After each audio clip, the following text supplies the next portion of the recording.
ಕರ್ನಾಟಕದಲ್ಲಿರುವಂತ ಕಾಂಗ್ರೆಸ್ ಸರ್ಕಾರ ಇದು ಗುಂಡಿಗಳ ಸರ್ಕಾರ. ಈ ಕ್ಯಾಬಿನೆಟ್ ಪೂರ್ತಿ ಗುಂಡಿಗಳ ಕ್ಯಾಬಿನೆಟ್. ಒಂದು ರೀತಿ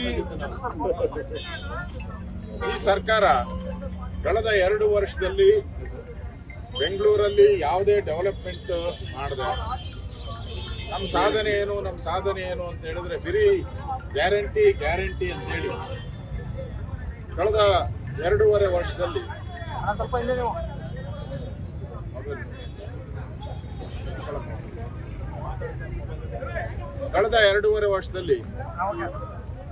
ಬೆಂಗಳೂರಿಗೆ ಯಾವುದೇ ಅನುದಾನ ಬಿಡುಗಡೆ, ರಾಜ್ಯದಲ್ಲಿರುವಂತಹ ರಸ್ತೆಗಳಿಗೆ ಯಾವುದೇ ಅನುದಾನಗಳನ್ನು ಬಿಡುಗಡೆ ಮಾಡಿದೆ. ಏಕಾಏಕಿ ಗುಂಡಿಗಳನ್ನು ಮುಚ್ಚಿದ್ದೀನಿ ಅಂತ ಹೇಳಿ ಸುಮಾರು 1800 ಕೋಟಿ ರೂಪಾಯಿ ಏನೋ ಖರ್ಚು ಮಾಡಿದ್ದೀನಿ ಅಂತ ಹೇಳ್ತಾ ಇದ್ದಾರೆ. 1800 ಕೋಟಿ ಖರ್ಚಾಗಿದ್ರೆ ಗುಂಡಿಗಳು ಎಲ್ಲಿ ಮುಚ್ಚಿದ್ದಾರೆ? ಇವ್ರು ಮುಚ್ಚಿರೋ ಗುಂಡಿಗಳೆಲ್ಲ ಮತ್ತೆ ಹಣ ಟ್ಯಾಕ್ಸ್ ಪೇಯರ್ಸ್, ಬಡವ ಕೊಟ್ಟಂತ ಟ್ಯಾಕ್ಸ್ ಪೇಯರ್ಸ್ ಹಣ ಇವತ್ತು ಕಾಂಟ್ರಾಕ್ಟರ್ಗಳು ಕಳಪೆ ಕಾಮಗಾರಿಯನ್ನ ಮಾಡಿ ಇವತ್ತು ಅದು ಕೂಡ ಹಾಳಾಗಿರುವಂತದ್ದನ್ನ ನಾವು ನೋಡ್ತಾ ಇದ್ದೀವಿ.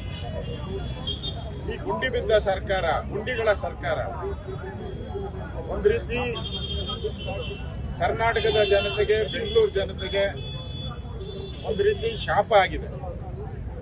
ಇವ್ರ ಹತ್ರ ಹಣ ಇಲ್ಲ, ಗುಂಡಿ ಮುಚ್ಚಕ್ಕೂ ಹಣ ಇಲ್ಲ.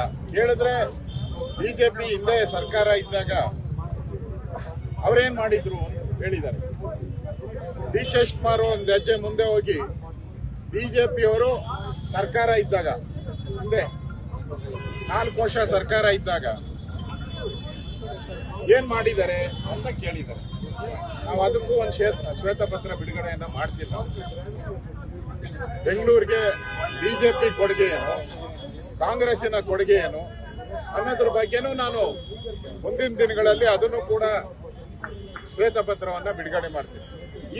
ಇವತ್ತು ನಾವು 2ನೇ ಹಂತದಲ್ಲಿ ಬೆಂಗಳೂರಲ್ಲಿ ಪ್ರತಿಭಟನೆಯನ್ನ ಶುರು ಮಾಡಿದ್ದೀವಿ. ಮುಖ್ಯಮಂತ್ರಿಗಳು ಕೇಳಿದ್ರು 1 ವಾರ ಗಡುವು ಕೊಡಿ, 1 ವಾರ ಗಡುವು ಆದ್ಮೇಲೆ ನಾನು ಎಲ್ಲಾ ಗುಂಡಿಗಳನ್ನ ಮುಚ್ಚುತ್ತೀನಿ ಅಂತ ಹೇಳಿದ್ರು. ಈಗ 1 ವಾರ ಗಡುವು ಆದ್ಮೇಲೆ ಹೋಗಿ ಡಿ ಕೆ ಶಿವಕುಮಾರ್ ಕೇಳಿ ಅಂತ ಹೇಳ್ತಾ ಇದ್ದಾರೆ.